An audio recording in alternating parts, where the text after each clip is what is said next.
My name is Olayomi Koiki. I'm the spokesman for Chief Sunday Adeyemo Igboho Osha. Today is the 21st of October, 2021, and it has been brought to my notice with a group known as Yoruba Youth Forum, headed by their president, General Comrade Abiodun Bolarinwa, that have released a statement, and that statement that is currently on the Nigerian Voice newspaper. And the headline says, "Give amnesty to Igboho. He has accepted to drop his agitation for Yoruba nation. YYF tells Buhari." And I am now coming out today, 21st of October, 2021. And the time is just 4 minutes past 3 p.m.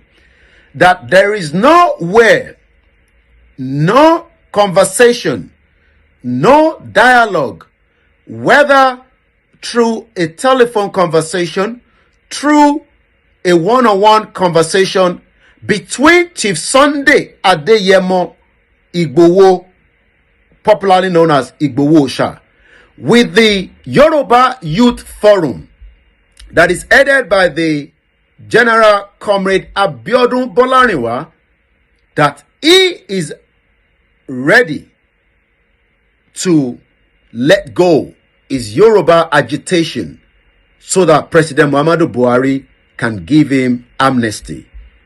I can authoritatively confirm that that is a total fallacy, a big lie by this Yoruba group that call themselves Yoruba Youth Forum. Please debunk these news that have already been put out by this group on the newspaper that I've got in front of me, saying the Nigerian Voice.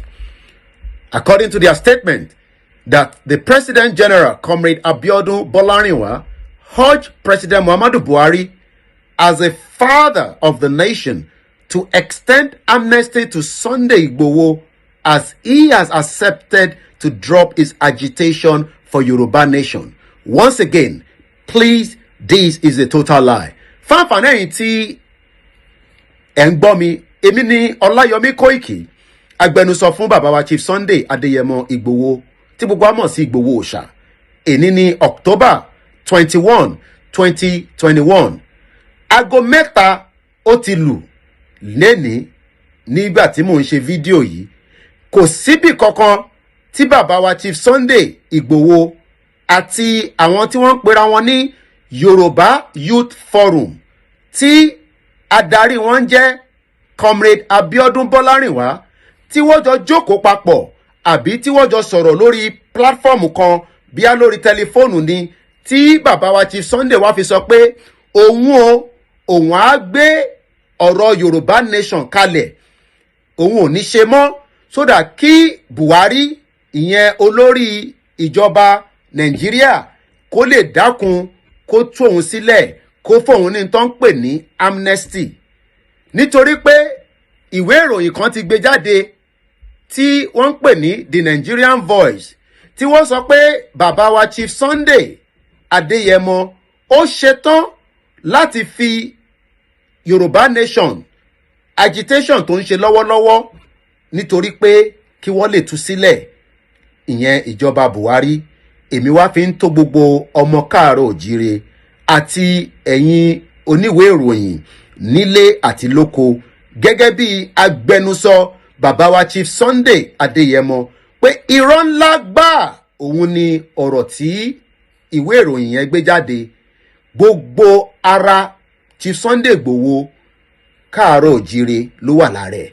Gbogbo in tó ń sọ ni pé kí wọ́n jẹ́ kí àwọn èèyàn òun kọjá kó máa lọ nírọ̀rùn nírẹ̀wẹ̀sì, torí pé Nàìjíríà kò kìí ṣe ìlú.